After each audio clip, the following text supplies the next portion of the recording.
About 90% of the entire population owns a mobile phone, out of which a majority are smartphone owners. The COVID-19 pandemic just accelerated our dependence on digital services, and most of these services cater to the audience that use smartphones. You cannot simply deny the fact that smartphones are extremely important, especially in today's day and age. All thanks to the products and services surrounding smartphones. Our work can be done at the comfort of our house, all thanks to the internet and smartphones.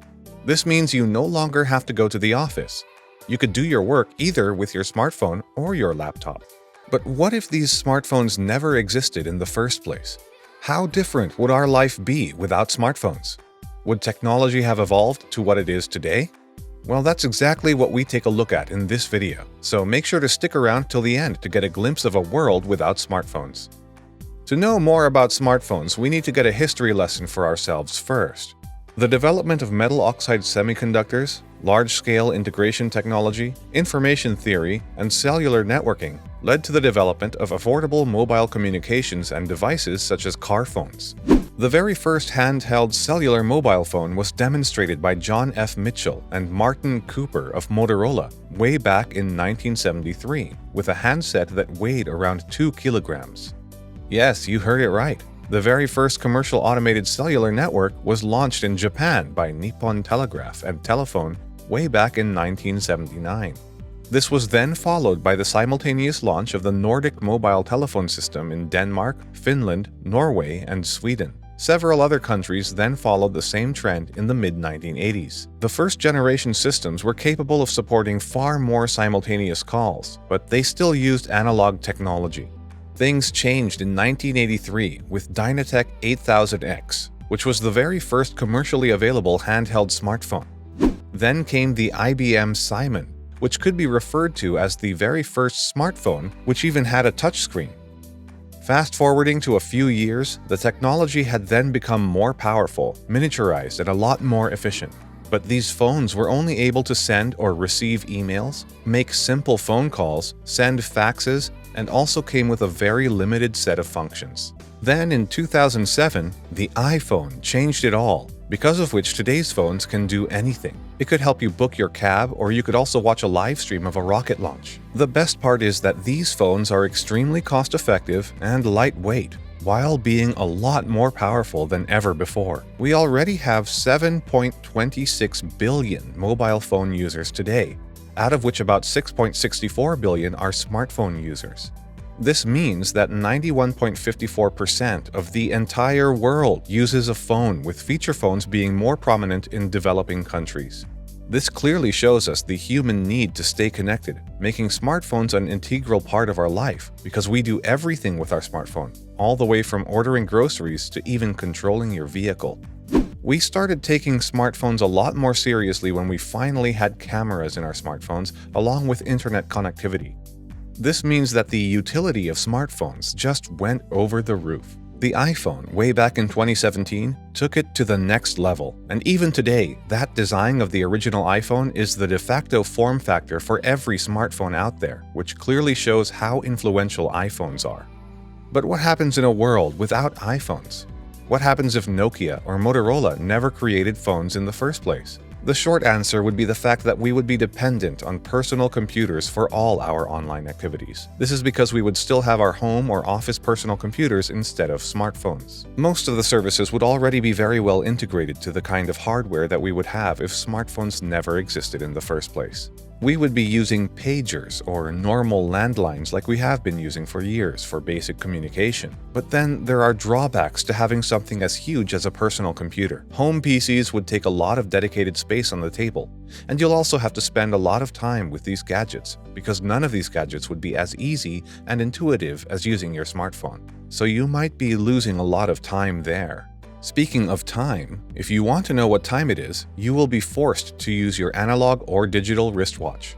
These watches will show the time of only one city, or sometimes even more, depending on what you're wearing, which could be a drawback if you're someone who is always moving, or you just have to deal with people from different time zones. Speaking of moving from one place to another, you will now have to carry printed maps or ask someone for directions if you cannot convince yourself to buy a GPS device.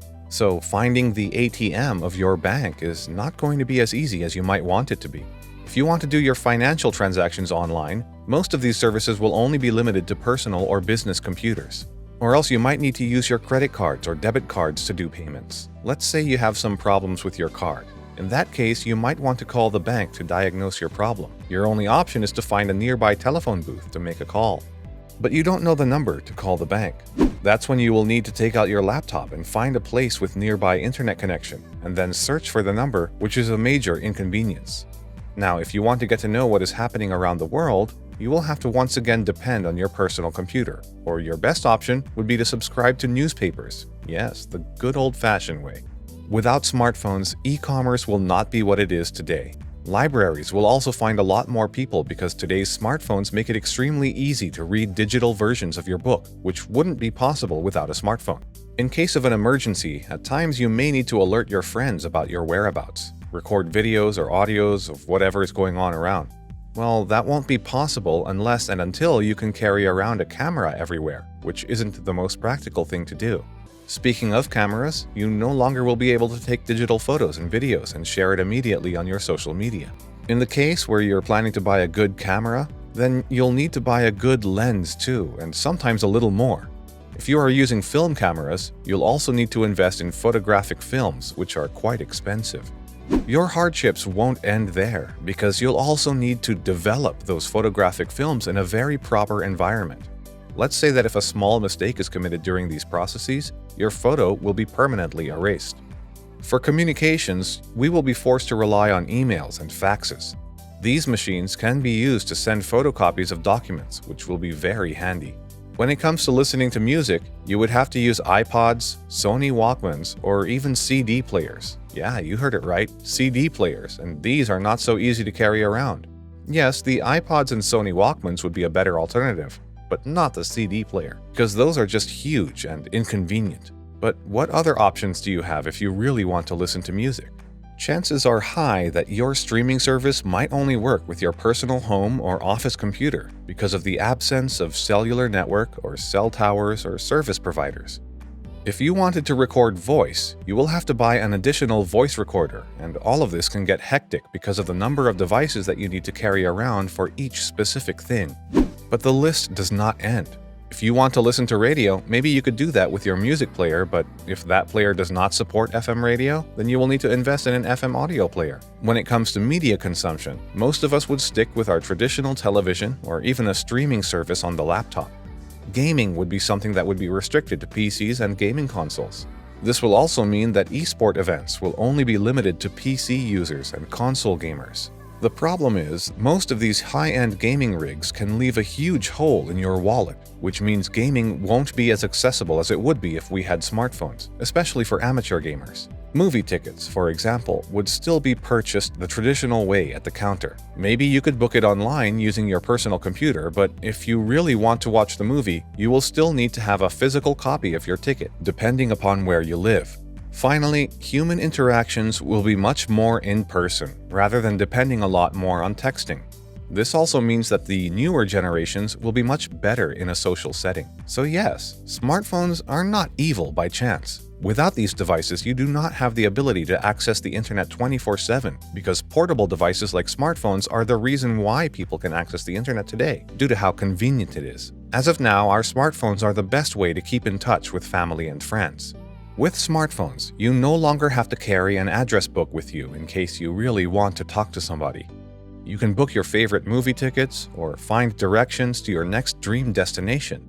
So, people of today simply cannot imagine themselves without their smartphone, because those devices are no longer a necessity or luxury item, but they have become a part of our body.